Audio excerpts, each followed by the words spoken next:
So we continue now with our study of the core ideas that make up what we call Reformed theology. I think of an event that took place in history just a couple of years before the Pilgrims landed on the shores of New England in the Mayflower. A controversy that spread throughout Europe and then around the world that had its roots in the Netherlands. It began in a theological faculty of a Dutch institution that was committed to Calvinistic theology.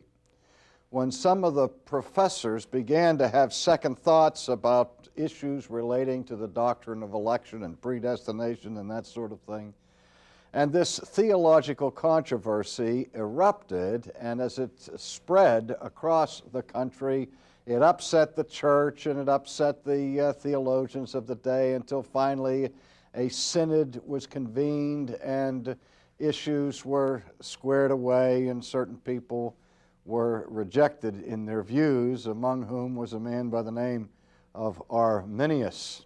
But the group who led this movement against Orthodox Reformed theology were called the Remonstrants.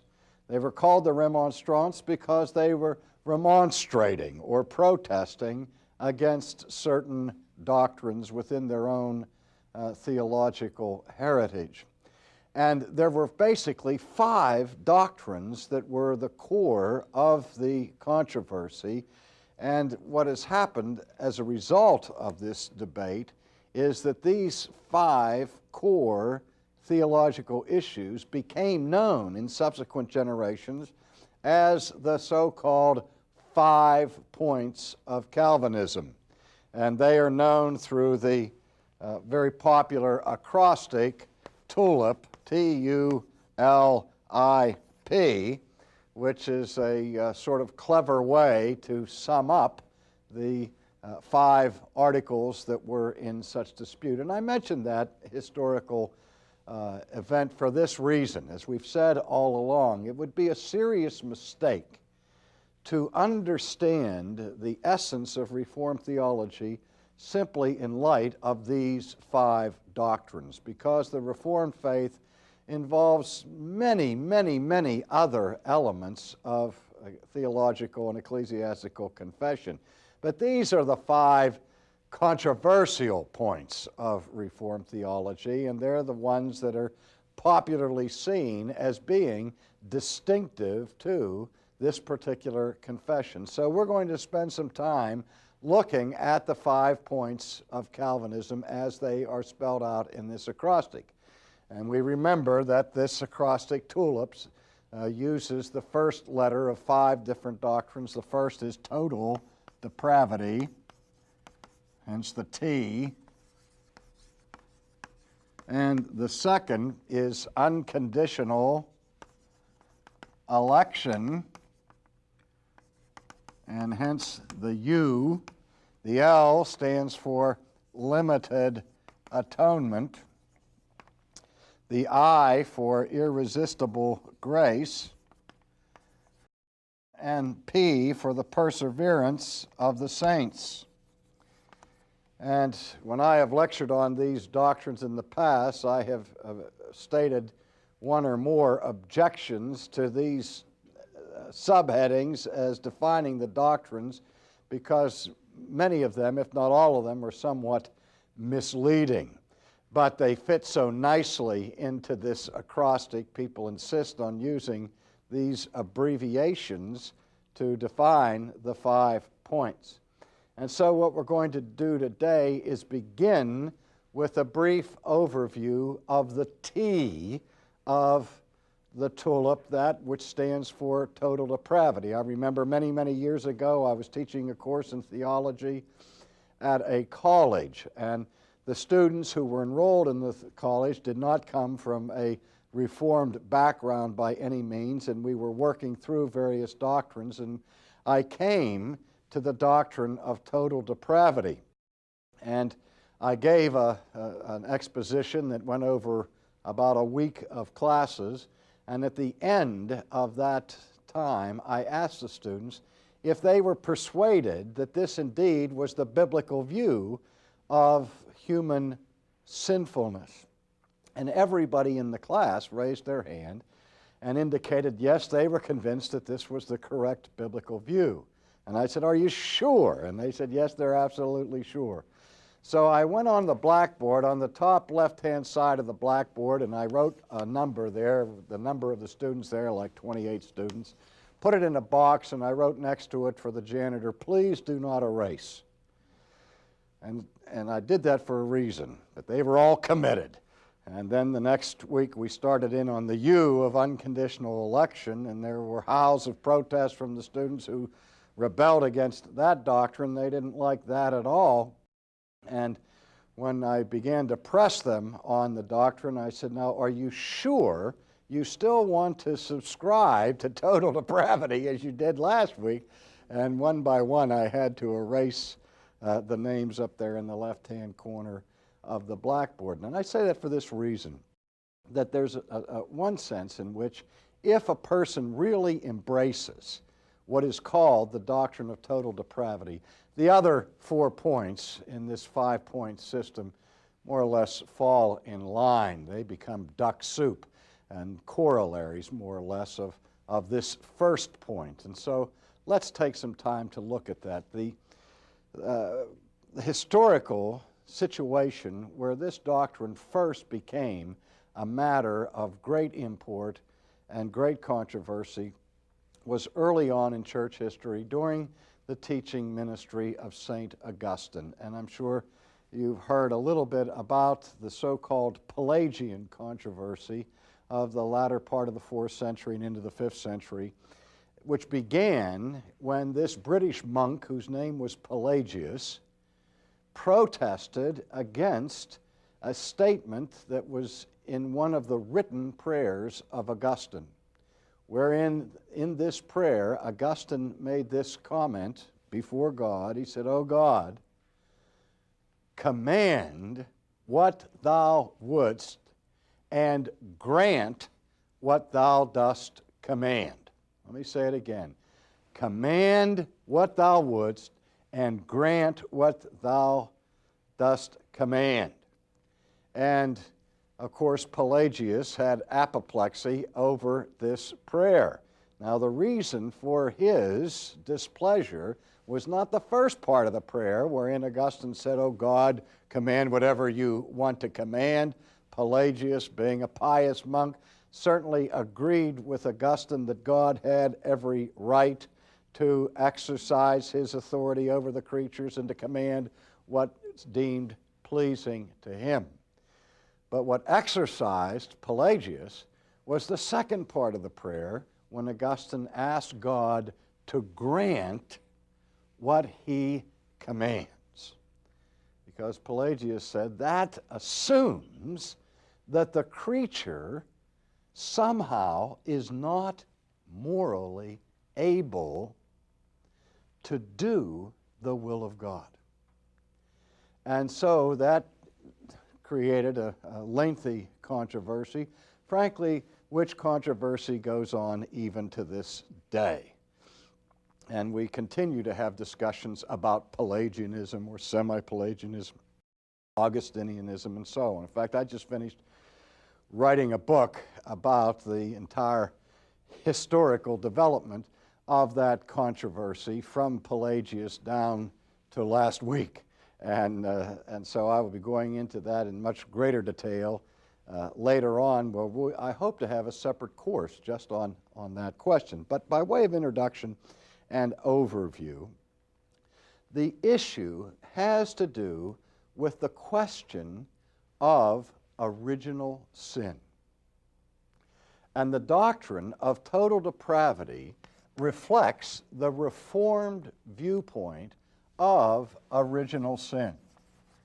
Now, that term, original sin, is often misunderstood in the popular arena. Some people just assume that the term original sin must refer to the first sin, the original that we've all copied in many different ways in our own lives. That is, the first sin of Adam and Eve. But that's not what is referred to historically in the church by the doctrine of original sin. Rather, the doctrine of original sin defines the consequences to the human race of that first sin.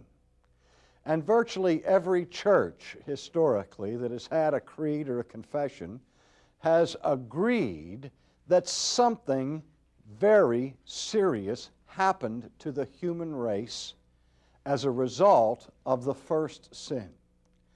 That the first sin produced original sin. That is, as a result of the sin of Adam and Eve, the entire human race fell. And so that our nature as human beings since the fall is a nature that has been influenced by the power of evil.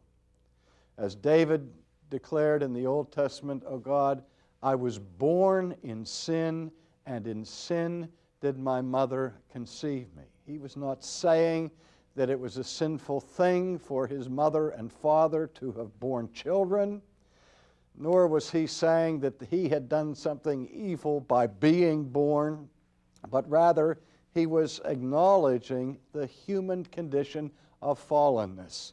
That fallenness that was part of the experience of his parents, that fallenness that he brings himself into this world.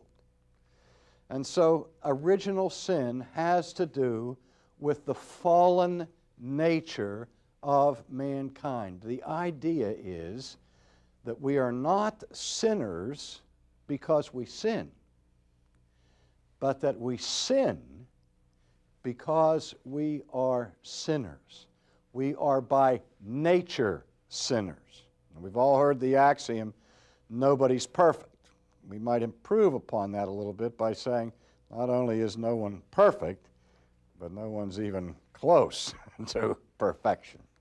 And so the doctrine of total depravity describes and defines a particular view of original sin that has its roots in the teaching of St. Augustine. And remember that Augustine was the patron saint of the monastery where Martin Luther was reared in the faith and where he taught at Wittenberg. He was an Augustinian monk, and also Augustine was the most revered mentor of John Calvin, so that the thinking of Augustine had an enormous influence in the shaping of the doctrine of the Protestant Reformation. Now, what total depravity does not mean in the Reformed tradition is what we call utter depravity. Utter depravity. And we often use the term total as a synonym for utter or for completely. And so the notion of total depravity conjures up the idea that every human being is as bad as that person could possibly be. You might think of some arch fiends of history like Adolf Hitler and say there was absolutely no redeeming virtue left in the man. But I suspect that he had some affection for his mother, and as wicked as Adolf Hitler was, we can still conceive of his being even more wicked than he actually was. And so the idea of total depravity doesn't mean that every human being is as wicked as they could possibly be, but rather it means that the fall is so serious that it affects the whole person. Our fallenness that captures and grips our human nature affects our bodies. That's why we become ill and we die. It affects our minds and our thinking. We still have the capacity to think, but the Bible speaks about the way in which the mind has become darkened and weakened, The will of man is no longer in its pristine state of moral power, but the will, according to the New Testament, is now in bondage. We are enslaved to the evil impulses and desires of our hearts. And so the mind, the will, the spirit, the whole person has been infected by the power of sin. Now, again, if that's as far as we would go with the definition of total depravity, most Christian communions would say yea and amen this far. I mean, most would agree that we're fallen and that the fall is a serious thing and that the human nature that we bring into this world has been so influenced by sin that it touches every part of our nature. Again, most Catholic or universal creeds of Christendom would grant that much. So then the debate becomes over a question of degree. How far have we fallen? What is the degree of that human corruption? Now, I like to replace the term total depravity with my favorite designation, which is radical corruption. It's a concept that my friends find very easy to remember as they make their own acrostic for it. They just abbreviate radical corruption by the initials RC. They take great delight in the ease with which this facilitates their memory as they have a living model before them of radical corruption. I remember a gym teacher I had in the 7th grade when he called the roll for the first day that he was there and called my name RC, as that's what I was called in grade school, and he said, "Oh, rotten crabapple." So in that instant, I had a new nickname that I probably should not have mentioned, because I'll probably hear it again in these days. But the reason why we use this term, although it completely ruins our flower garden here, the tulip now becomes rulip, and nobody's going to remember that. But the reason I prefer this is because of the term radical. Now again, there's another one of those words that we use bandied about in various ways in our culture, particularly in the political arena, where we say somebody's on the radical left or on the radical right or so on. But the word radical, ironically, has its roots in the Latin word for root, which is the word radex, and it can be translated root or core. And the idea of the term radical is something that permeates to the core of a thing. It's not something that is tangential or superficial, namely lying on the surface, but it penetrates into the core of the thing. In a recent poll done of professing evangelicals, the overwhelming majority of people who answered particular questions in this poll indicated that they agreed with the statement that man is basically good. Now, usually that phrase, basically good, means that the basis or the essence of humanity or the core of a person is good. And though we recognize that no one's perfect and all are sinners and that we all are marred and blemished by various imperfections, the problem with sin in the idea that man is basically good is that sin then is seen as accidental or peripheral to human nature. And this, of course, is part of the optimistic view of mankind that is essential to historic humanism. The humanist acknowledges that there are problems, but basically what we need is more education, more government help, and we'll get better and better and better and erase those blemishes on the surface that produce crime and other forms of wickedness. And it seemed to me when I heard that poll that perhaps what is happening is that those who are professing evangelicals are taking their cue for the basic nature of fallen humanity from the culture rather than from the historic biblical view. The Reformed view says that the fall extends and penetrates to the core. The word that is used for core actually is a translation from the Latin word cor, which means what? Heart. That is, the idea is that our sin is something that comes from our hearts. And in biblical terms, that means from the core or very center of our existence. And so what is required for us to be conformed to the image of Christ is not simply some small adjustments or behavioral modifications, but nothing less than renovation from the inside. Nothing less than regeneration, being made over again, being quickened by the power of the Spirit.